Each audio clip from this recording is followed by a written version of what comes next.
Good afternoon, this is Jeff with Sewer Tech Northwest. We're at 15529 Northeast Alton Street here in Portland.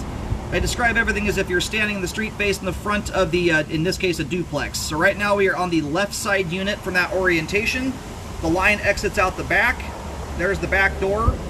Right in the patio here, you've got a 3-inch ABS clean out. And based on the angle we're running at here, it wouldn't surprise me if this will tie into the adjacent unit. That's what these often do.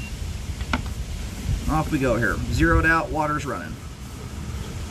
All right, yep, very quickly there, we pick up the Y connection coming in.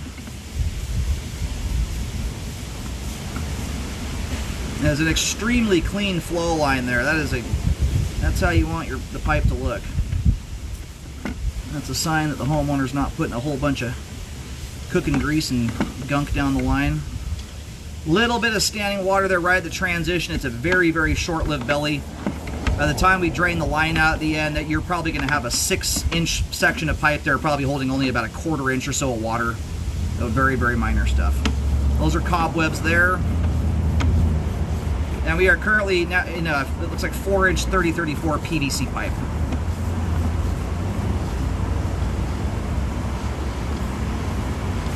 And this looks like the drop into the main here.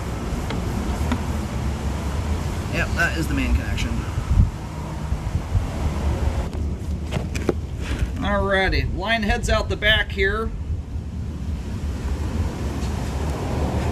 Out to the street behind us.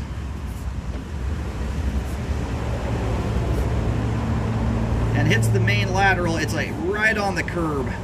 Very, very close to the street curb.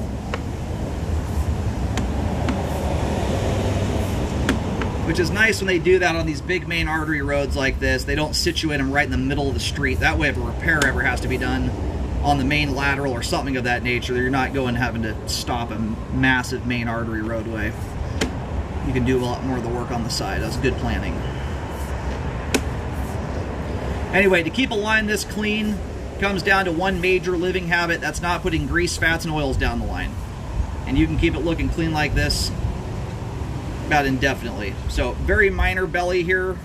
We still even have a little bit of water still trickling through the pipe, which will exaggerate that just, you know, by about a 1/16 of an inch. So from here at about 14 feet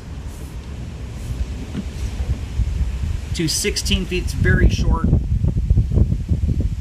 You have anywhere from about a 1/16 of an inch to a 1/4 of an inch of standing water. Either way, long ways off from repair worthy. Very minor. And you have a little bit of an offset joint there. That too is minor as well.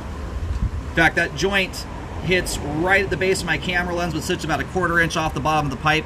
So it's also about a 1/4 inch offset joint. Nothing I'd recommend you fix.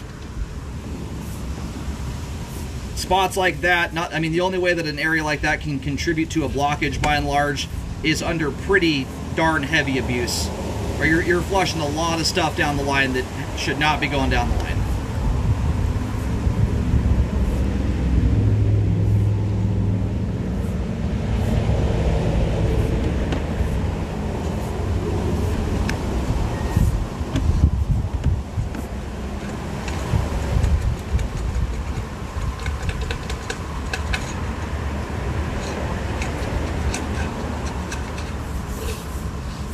We're now going backwards here.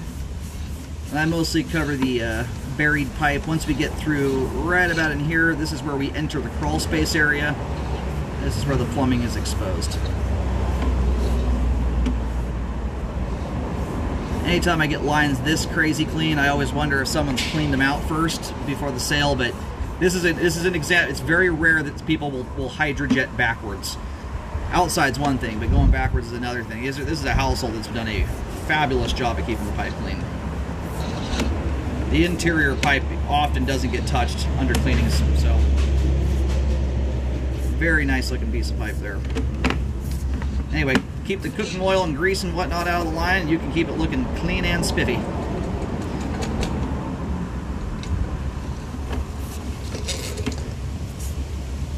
Anyway, again, this is the left side unit as you face the front door from the street.